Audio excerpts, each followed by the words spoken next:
We asked our Instagram followers who is the best JUND commander, and we can now tell you the top 10 best JUND commanders in MTG 2024 update. Just making it onto the list, we have PRzor the Restless. Printed in this year's Modern Horizons 3, whenever a Lurgoyf permanent card is put into your graveyard from anywhere other than the battlefield, put it onto the field. Whenever one or more creatures you control deal combat damage to a player, create a Tarmogoyf token. A simple route for these decks: first off, we're talking mill. We want our Lurgoyfs to be hitting the graveyard from our library, so the more mill we pack in here, the better. This is the JUND commander here that really does go milly silly. We said simple, part 2 is throwing in all of those Lurgoyfs. Introduced way back in 1995's Ice Age, in the last near 30 years, we've had only 16 printed, plus 2 Lurgoyf creating creatures, so our options here are pretty thin. So padding out the rest of the creatures in these decks with shapeshifters are essential. Was this card voted by our Instagram followers so highly due to a recency bias? You got that right. Moving on to number 9, we have the Beantown Bullies. Released just the once in the 2022 New Capenna Commander set, the Bullies have Vigilance and Haste. Tap for target opponent whose turn it is, puts target non-legendary creature card from your graveyard to the field under their control. It gains Haste. Goad it. At the beginning of the next end step, exile it. Again, another commander that does love a bit of self-mill, as we want to be making sure our Beantown Bullies are doing the business. Phrasing. And what creatures do we want to be giving to our opponents? Only the biggest and the nastiest. From big power creatures or huge flyers, we have plenty of options here. But if we want to get devilishly disgusting, then of course we will go all out Eldrazi. These colourless chaotic creatures will not only have haste, but their ETB effects will help you clear the board even quicker. Now that really is devilishly disgusting.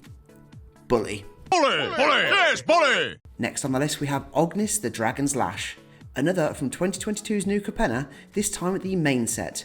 Agnes has haste. Whenever a creature you control with haste attacks, create a tap treasure token. First off, let's talk haste.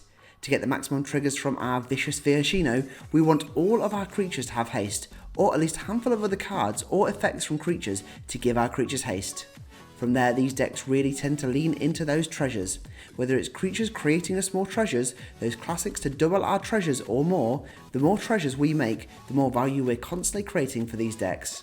Then, with all of that mighty mana, we can use them for huge scary creatures, terrifying X spells, and every way possible to help clear our opponent's board and attack for the victory royale.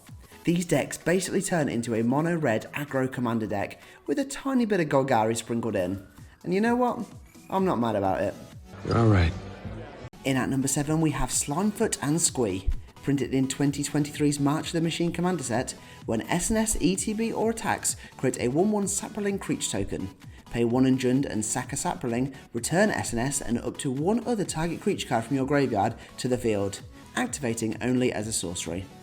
A common theme here is to focus in on those Sapperling tokens. There are dozens and dozens of cards that focus in on those Sapperlings, and with cards like OG Slimefoot that ping our opponents when those Sapperlings die, it just helps make the synergy even stronger here.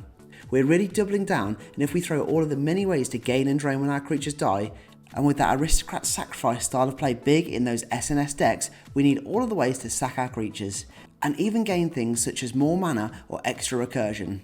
A cool commander, and one that although may not seem scary at first glance, could go pretty wide, pretty fast, and pretty hard. I mean, you know how that sounds, right?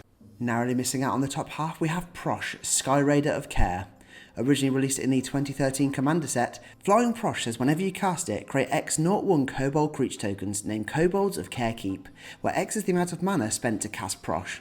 Sack another creature, Prosh gets +1/+0 until end of turn. Just like Slimefoot and Squee, these decks often go aristocrat heavy. We're once again throwing in that perfect blend of ways to sacrifice creatures, playing a wide array of creature token makers or smaller creatures that we can sack to drain, draw cards and get a big mana advantage. Creating as much mana as possible through ramp and other means is the key. The more mana we spend to cast Prosh, the more ETB tokens we can create, and the more fodder we have to then sack to Prosh.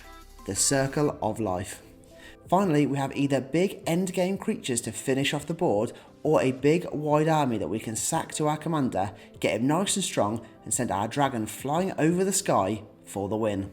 Next on up we have Zeatora the Incinerator. Yet another from 2022 Streets of New Capenna, our flying dragon says at the beginning of your end step, you may sack another creature. When you do, Ziatora deals damage equal to that creature's power to any target, and you create 3 treasure tokens. Another Jundy boy, and this one is all about those treasures. A mix of some of the commanders we've already seen, these decks love treasure making and big creatures. We want plenty of treasures to play power heavy creatures to sack on our commander's end step and deal maximum damage to our opponent's creatures or life total.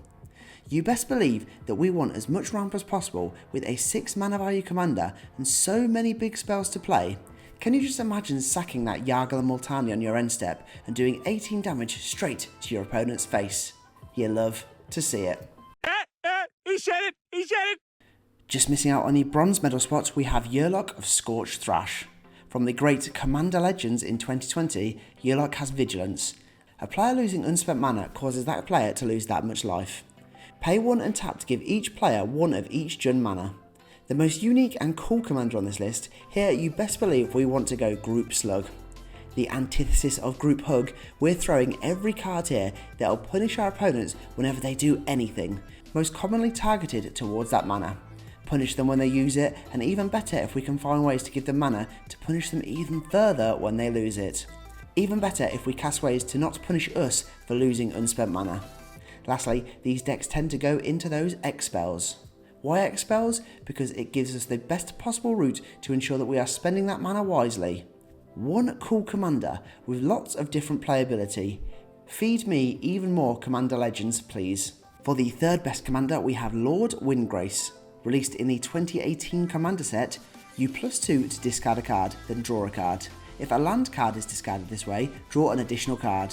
-3 to return up to 2 target lands from your graveyard to the field, and the big -11 to destroy up to 6 target non-land permanents. Then create 6 2/2 Cat Warrior creature tokens with Forest Walk. These Lord Windy decks are all about those lands. These decks actually average up to around 40 lands, as we really want to be getting those extra triggers from our commanders at -2. Then we play any of those cards, typically in Gruul, because they love those lands. From standard text to landfall and more, we have so many options to choose from here. You may not even have to use that -3 option too, with the many ways of land recursion in Magic. Whether it's big creatures or an army of token blockers, hopefully we can keep our commander on the field. Pull off the ultimate -13, clear the board and win the game. Runner up and the second best commander, we have Heny Toolbox Tor. Printed the once in the clearly JUND heavy Streets of New Capenna, each creature spell you cast with mana value 4 or greater has Blitz. Blitz costs you pay 1 less for each time you cast your commander from the command zone this game. This card is a personal favourite of Meme Master Steve, so of course you know it's going to be a dirty commander. Here we're cheating out loads of big disgusting creatures with Heny for only 4 mana. Those creatures that can clear our opponent's boards, steal creatures and everything else that the rapscallion Heny players love to do. And with plenty of ways to have some graveyard recursion to play those horrible creatures over and over again, this is a tech that only gets more disgusting as the game goes on. A commander we don't mind dying to, because every time we bring it back, we're cheapening that blitz cost by 1. I'm just glad Steve hasn't thrown any Eldrazi into his Heny deck yet. Winner and the best Grixis commander is Corvold, Fey Cursed King. From the goated 2019 set Throne of Eldraine, whenever our Flying Dragon ETBs or attacks, sack another permanent. Whenever you sack another permanent, put a +1/+1 counter on Corvold and draw a card. Another commander, and wouldn't you know it, we have another one that loves those treasures. Not only do those tasty treasures help us ramp and all that usual good stuff, but whenever we sack those treasures, it triggers our commander, putting a +1/+1 counter on it and drawing a card. If we want to go full send in sacrifice, then make sure every creature, artifact and more can sack and the value will soon go crazy. This is simply one of the most synergistic commanders in MTG, and one that is often in the conversation for the best overall commander of all time.